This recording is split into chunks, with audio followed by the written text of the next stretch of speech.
Hey everyone, welcome to our channel. In today's video, we will guide you through how to log in Huntington Bank online account. So let's get started. First thing, open your web browser and go to the Huntington Bank official website. Then after you search for it, simply tap on the first option available there. After you tap on it, you'll be navigated to the home page of the Huntington Bank website. Now, on the home page, look for the login section. This is usually located at the top right corner of the page.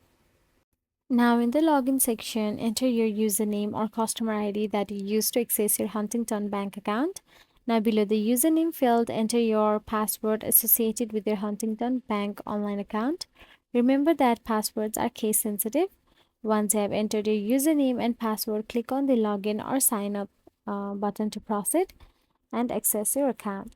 So that's it. If you found this video helpful, please like, share and subscribe our channel, and thank you so much for watching.